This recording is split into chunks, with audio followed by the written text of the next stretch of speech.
आ जाओ भैया, आगे शर्ट वाले भाई पीछे आ जाओ ना भाई, हट जाओ यार यहाँ से, हटो वहाँ से। अरे भाई यार नीचे होके बैठ जाओ भाई। आप सभी का आज इस महत्वपूर्ण प्रेस कॉन्फ्रेंस में हार्दिक स्वागत है। दिल्ली की माननीय मुख्यमंत्री आदरणीय श्रीमती रेखा गुप्ता जी आज इस प्रेस कॉन्फ्रेंस को संबोधित करेंगी। आप ही के निर्णय से एक ग्रुप ऑफ मिनिस्टर्स का गठन किया गया था ईवी पॉलिसी, दिल्ली की ईवी पॉलिसी बनाने के लिए।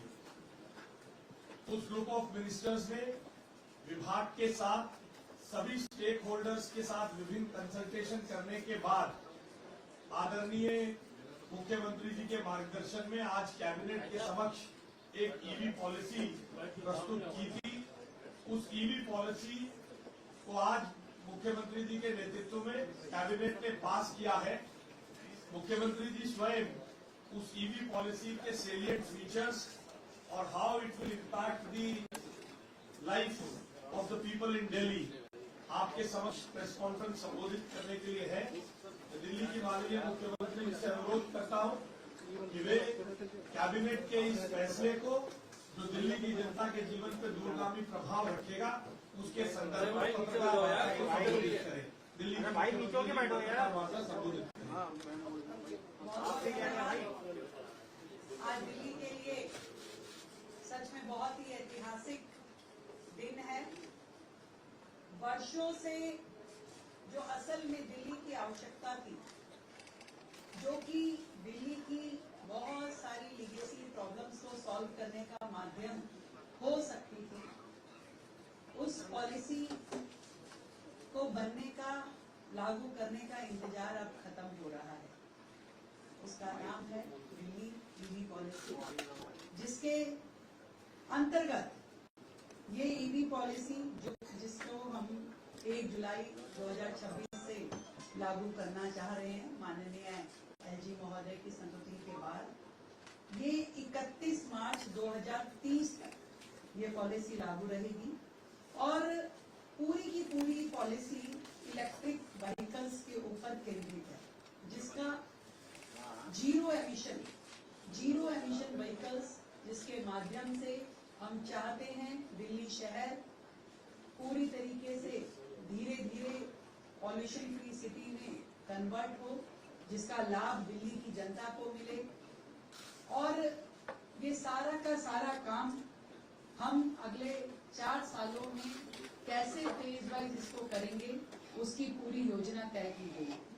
और ये इस बात का जिक्र जरूर मैं करना चाहूंगी कि इस पूरी ईवी पॉलिसी के अंतर्गत हमारा 7,000 करोड़ का खर्च तो मात्र इन 4 सालों में होगा, और इसके अलावा 8,000 करोड़ अन्य हम लोग इस ईवी इंफ्रास्ट्रक्चर को क्रिएट करने में, और जो साल दर साल रोड टैक्सेस जो माफ होंगे उसमें हमने कैलकुलेट किया है, तो लगभग 15,000 करोड़ का लाभ दिल्ली की जनता को इस ईवी पॉलिसी के माध्यम से होने वाला है, जिसमें हमने खरीद पे प्रोत्साहन दिया है, स्क्रैपिंग पे प्रोत्साहन दिया है, चार्जिंग इंफ्रास्ट्रक्चर क्रिएट करना है, और रोड टैक्स और रजिस्ट्रेशन की छूट भी इस पॉलिसी में दी गई है। आम जनता के लिए ये एक बहुत ही लाभकारी योजना होने वाली है, क्योंकि जो difference EV policy EV vehicles में होता था और अन्य व्हीकल के बीच में था, हमने इन सब्सिडीज के माध्यम से उस डिफरेंस को कम करने का प्रयास किया है। दिल्ली, मुझे लगता है कि पूरे देश में एकमात्र राज्य है जो इतना बड़ा ईवी पॉलिसी का फ्रेमवर्क लॉन्च कर रहा है, जिसमें न केवल 15,000 करोड़ का खर्चा हो रहा है, बल्कि फेज वाइज अनकैप्ड हमने व्हीकल्स रखे हैं कि नंबर ऑफ व्हीकल जितनी जनता लेगी है उतना हम उन्हें प्रोत्साहित करेंगे, उतना उनको हम सपोर्ट करने वाले हैं। तो किसी प्रकार की हमने इन 4 सालों में कोई कैपिंग नहीं रखी है। जो सब्सिडीज हैं उसके बारे में जो डिटेलिंग है वो हमारी सेक्रेटरी महोदय पूरा बताएंगी। पर हमने इसमें 2 पहिया वाहन, 3 पहिया वाहन, 4 पहिया वाहन जो है, N1 ट्रक्स जो है, ग्रामीण सेवा, इन सबको इसमें इंक्लूड किया है। तो मैं ये समझती हूँ कि ये ईवी पॉलिसी बहुत शानदार तरीके से दिल्ली राज्य को अपनी पॉल्यूशन की समस्या को कम करने में भी मदद करेगी और दिल्ली की परिवहन व्यवस्था को और अधिक दुरुस्त करेगी। दिल्ली स्मार्ट सिटी के रूप में इसमें परिवर्तित हो पाएगी। मैं सच में बहुत बधाई देती हूँ हमारे ट्रांसपोर्ट मिनिस्टर पंकज सिंह जी को, हमारे पावर मिनिस्टर आशीष सूद जी को और एनवायरमेंट मिनिस्टर मजिंदर सिंह सिरसा जी को, जिन्होंने बहुत मेहनत के साथ एक एक पक्ष पे इस पे काम किया और साथ ही स्टेक होल्डर्स के साथ बारंबार मीटिंग्स करी। हर स्टेक होल्डर का जो कहना था, जो उसके सुझाव थे, इसमें इनबिल्ट किए गए और हर लेवल पे चर्चा करने के बाद इस ड्राफ्ट को हम तैयार कर पाए हैं और जिसे आज हमने कैबिनेट में अप्रूव किया। कैबिनेट की अप्रूवल के बाद ये माननीय एलजी महोदय को आज भेजी जाएगी और 1 जुलाई से ये लागू होने के बाद हर व्यक्ति दिल्ली का जो है वो दिल्ली में ही खरीदी गई गाड़ी के ऊपर इसका लाभ ले पाएगा। मैं निहारिका जी को कहूंगी कि एक बार पूरा डिटेलिंग हमारे सभी साथियों को बताएं। इससे पहले निहारिका जी आपसे संबोधित करें, मैं पूछताछ करता हूँ। इस पत्रकार वार्ता में हमारे कैबिनेट के सहयोगी श्री मनजिंदर सिंह सिरसा जी, जैसा अभी मुख्यमंत्री जी ने बताया, उनके विभाग का इसमें योगदान था और नोडल विभाग के नाते ट्रांसपोर्ट विभाग के मंत्री भाई माननीय पंकज सिंह जी भी उपस्थित हैं। मैं शुरू में ईवी पॉलिसी की घोषणा जल्द से हो, इस खुशी में उनका परिचय आप सबके समक्ष बोलना भूल गया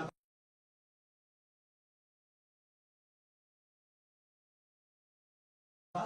वे भी इस पत्रकार वार्ता में। धन्यवाद मैम। जैसे कि मैम ने कहा कि दिल्ली ईवी पॉलिसी 2026 1 जुलाई 2026 से लागू करने की हम कोशिश करेंगे, क्योंकि हमने अभी एलजी साहब को आज भेजी है और हम उम्मीद है कल तक वापस आ जाएगी। इसमें टेरी की जो स्टडी थी 2018 की, इसके अनुसार दिल्ली में जो व्हीकुलर पोल्यूशन है उसमें से 33% vehicular pollution commercial good vehicle से होता है और 46% 2 व्हीलर और 3 व्हीलर से होता है। और जो कमर्शियल गुड व्हीकल है उसमें से 80% जो दिल्ली में है वो N1 है, जिसको हम 3.5 टन तक का छोटा हाथी या छोटा ट्रक कहते हैं। तो इस पॉलिसी में इन 3 कैटेगरीज पे स्पेशली फोकस किया गया है कि इसकी पुरानी फ्लीट को कन्वर्ट करके प्योर ईवी में हम इसको प्रोत्साहित करें। इसके लिए हमने इस पॉलिसी में 2 व्हीलर्स पे 30,000 तक का परचेज इंसेंटिव पहले साल में, दूसरे साल में 20,000 और तीसरे साल में 10,000 परचेज इंसेंटिव पब्लिक के लिए इसमें ऑफर किया है। 3 व्हीलर्स के लिए यही 50,000, 40,000 और 30,000 है। 3 व्हीलर ओनली पैसेंजर, जो जिसको हम ऑटो बोलते हैं। और N1 ट्रक्स जो हैं, जो हमारे 3.5 टन तक के ट्रक हैं, उसके लिए 1 लाख तक की सब्सिडी पहले साल में दी जाएगी। ये हमारा परचेज इंसेंटिव का इसमें प्रस्ताव है। इसके अलावा स्क्रैपिंग इंसेंटिव भी दिया जाएगा। अगर आप अपनी BS4 या उससे नीचे स्तर की अगर एमिशन नॉर्म वाली आप 2 व्हीलर लाते हैं तो आपको इसमें स्क्रैपिंग इंसेंटिव भी 10,000 रुपए का अलग से दिया जाएगा। 3 व्हीलर के लिए 25,000, 4 अगर N1 ट्रक के लिए 50,000। इसके अलावा ग्रामीण सेवा जो दिल्ली में 2 साल चली थी बीच में और जिसकी लाइफ भी इन सालों में पूरी हो रही है, उनको भी स्क्रैपिंग इंसेंटिव 15,000 रुपए का दिया जाएगा। इसके अलावा जो 4 व्हीलर्स हैं उस पे पहले 1 लाख 4 व्हीलर्स को अगर वो BS4 और कम 4 व्हीलर्स लेके आते हैं तो उनको 1 लाख रुपए का स्क्रैपिंग इंसेंटिव दिया जाएगा। इसके अलावा सारी ही ईवी व्हीकल्स पे, pure EV vehicles road tax की और रजिस्ट्रेशन फी की 100% आती है। लेकिन 4 व्हीलर्स में सिर्फ 30 लाख तक की कार पे ये दिया जा रहा है, जिसकी एक शोरूम प्राइस 30 लाख की है। उसको ये रोड टैक्स का वेवर और रजिस्ट्रेशन फी वेवर दिया जाता है। इसके अलावा 3.5 से 12 टन तक के जो हमारे N2 ट्रक्स हैं, पॉलिसी जिस दिन नोटिफाई होती है उसके 3 महीने के अंदर पहले 1000 N2 ट्रक्स को नो एंट्री फी दी जाएगी दिल्ली में, अगर वो ईवी ट्रक्स परचेज होती हैं। सो ये एक इंसेंटिव भी दिल्ली सरकार की ओर से दिया जा रहा है। इसके अलावा क्योंकि इतने इंसेंटिव दिए जा रहे हैं, तो सरकार पहली बार मैंडेट भी ला रही है। आने वाली 1 जनवरी 2027 से दिल्ली में 3 व्हीलर्स और N1 ट्रक सिर्फ ईवी ही रजिस्टर किए जाएंगे। और इसके अलावा 1 अप्रैल 2028 से 2 व्हीलर्स जो है वो भी सिर्फ ईवी ही दिल्ली में रजिस्टर होंगे। ये सरकार की तरफ से मैंडेट इंट्रोड्यूस किया जा रहा है। इसके अलावा जो स्कूल बसें हैं उनको पॉलिसी नोटिफाई होने के 2 साल के अंदर अपनी 10% फ्लीट हो, चाहे वो ओन्ड है या वो हायर करते हैं, उसको ईवी में कन्वर्ट करना होगा। और 3 साल के अंदर पॉलिसी आने के 20% और 31 मार्च 2030 तक जो पॉलिसी की ड्यूरेशन है उस तक 30% उनको कन्वर्ट कर लेना होगा।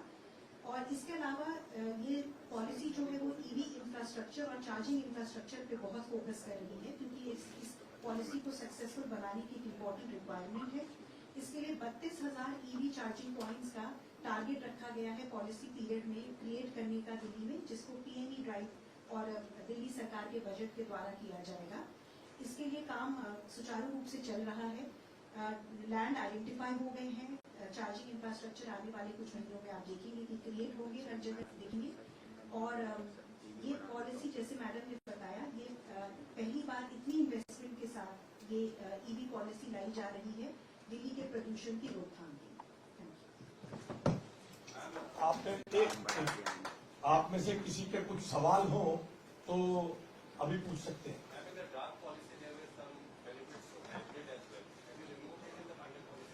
So after the final consultation that has been dropped, the scheme is only for pure EV. And when the autos are not being registered, electric auto will be registered नहीं होंगे दिल्ली में. Electric autos will be registered. We were waiting just for these incentives to be offered to public so that they can also take benefit of 50,000 of EV subsidy. So now it will be registered. There is a fourth order which caps it to 1 lakh. Will it It is within that 1 lakh. That has been mentioned in the policy.